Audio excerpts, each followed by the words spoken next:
안녕하세요. 나리랑입니다. 오늘 할 이야기는 그토록 찾았던 삶의 이유가 뭔지 찾음과 동시에 겪었던 절망과 극복에 대한 이야기입니다. 이번 이야기는 19살 때 이야기인데 저번 에피소드에 넣긴 애매하지만 다음으로 이어지는 중요한 연결점이라 따로 얘기해보려 합니다.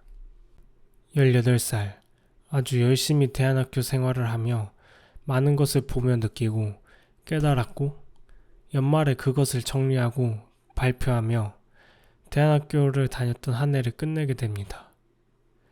저는 아직 배울 것이 있다 생각하여 1년을 더 다니기로 결정했고 저와 함께 대안학교에 같이 갔던 친구는 다시 학교에 복학하며 각자의 길을 걷게 되었습니다. 전 그렇게 다음해 3월에 다시 입학하여 대안학교 생활을 다시 시작하였습니다.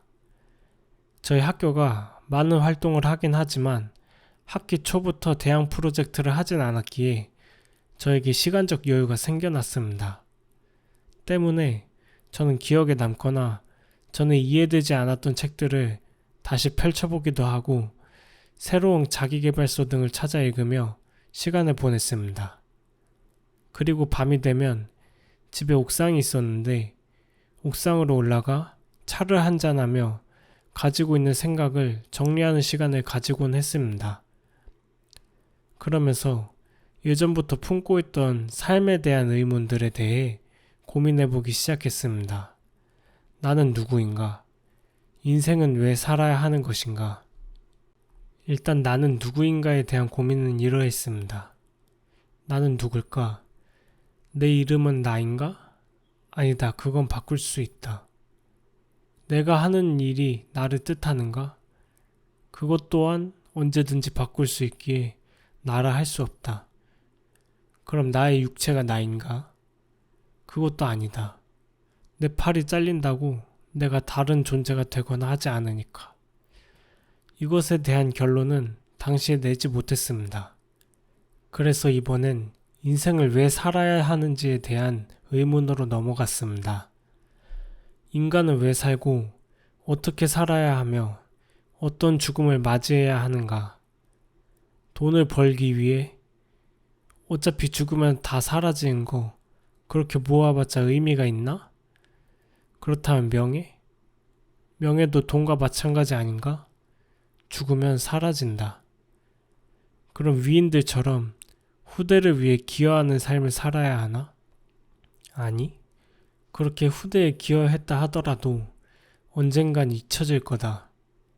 역사서에 남더라도 그 안에 많은 왜곡이 존재할 거고 시간이 지날수록 그 업적의 위대함 또한 점점 줄어들 것이다. 그리고 그렇게 노력해서 기여해봤자 죽으면 내가 기여해서 좋아진 세상에 내가 없으면 사실 그게 무슨 의미지? 그런 식으로 스스로에게 여러 질문을 하며 점점 모든 결론이 하나로 귀결되고 있음을 느끼기 시작했습니다. 사람은 언젠가 죽기에 살면서 행하는 모든 것은 의미가 없다. 형에게 맞으며 지옥 같은 시간을 겨우겨우 견뎌내고 그래도 사람 사는 이유가 있겠지. 이렇게 괴로워도 스스로 목숨을 끊지 말라는 이유가 있겠지 하며 삶의 이유를 찾아왔는데 삶의 이유는 없었습니다. 그건 저에게 너무나 큰 절망이었습니다. 너가 버틴 시간과 고통은 아무 의미 없다고 세상이 저에게 그렇게 말한 듯한 기분이었습니다.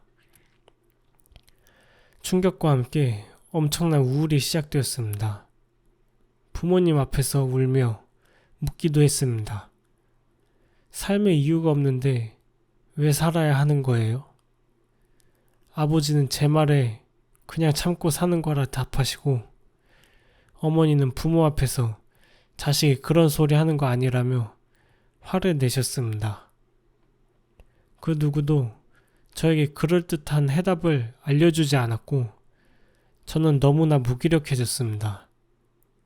그러면서 대안학교 활동에도 슬럼프가 오기 시작했습니다. 어차피 의미 없는 인생인데 열심히 해서 뭐하나. 이제 나는 뭘 위해 살아야 하는지 모르겠다 라는 생각과 함께 방황하기 시작했습니다. 같이 프로젝트를 해도 자신에게 핑계를 대며 열심히 하지 않았고 매일 제자리 걸음을 걷는 듯 했습니다. 이런 저를 빠져나오게 해준 프로젝트가 있습니다. 저희는 다 같이 춤 같은 걸 연습하여 대회에 나가는 프로젝트를 했었습니다. 저는 그 프로젝트의 대표였고 팀원들과 함께 안무 제작, 그리고 다른 친구들을 가르치는 역할을 했었습니다. 그 프로젝트를 1년 전부터 준비해 왔었는데 삶의 의미가 없음을 깨닫고 마음이 점점 죽어 열심히 하지 않게 되었습니다. 그러다 대회 날이 점점 다가오게 되었습니다. 그렇게 애들을 가르치다가 문득 이런 생각이 들었습니다. 나 너무 못한다. 너무 연습을 안 한 탓에 몸이 제대로 움직이지 않아 제 자신이 너무 허접해 보이는 게 느껴졌습니다. 이게 저 혼자 하는 프로젝트였으면 모르겠는데 그동안 함께 안무를 만들고 나를 따라와준 친구들에게 이건 너무 민폐라는 생각이 들었습니다. 또 저 자신 또한 긴 시간을 노력해서 1년 만에 그 결실을 보기가 코앞인데 이러면 너무 아쉬울 것 같다는 생각도 들었습니다. 그래서 노력하기 시작했습니다. 몸을 조금이나마 움직이기도 싫었지만 그 마음을 꾹꾹 누르며 책임감을 가지고 제가 짊어진 역할을 다 할 수 있도록 애들과 같이 있는 시간에도 혼자 있는 시간에도 노력했습니다. 그렇게 점점 변해갔고 그래도 대표를 할 수 있을 정도로 실력도 돌아왔습니다. 그렇게 대회 날이 다가왔고 그동안 노력했던 전보를 쏟아 무대를 끝냈습니다. 그렇게 무대 뒤 커튼으로 퇴장했는데 왠지 모르게 눈물이 났습니다. 제가 울기 시작하니 함께 무대를 했던 친구들이 저를 중심으로 부둥켜 안으며 같이 울기 시작했습니다. 저는 생각했습니다. 난 왜 울고 있는 거지? 도대체 이 모든 게 아무 의미가 없는데도 불구하고 왜 눈물이 나는 걸까? 이내 저는 깨달았습니다. 내가 이걸 끝까지 하고자 마음먹고 또 노력한 시간들을 통해 의미가 생겨난 거구나. 아무것도 없는 곳에서 나를 통해 새롭게 의미가 생겨난 거였어. 전 제 인생에 의미가 없다는 것이 또는 살 가치가 없다 말하는 저주라 생각했습니다. 하지만 의미가 없기에 제가 의미를 부여할 수 있는 거였습니다. 만약 삶에 이유가 있다면 저는 스스로 선택할 권리도 없이 그저 그 의미를 따라야만 합니다.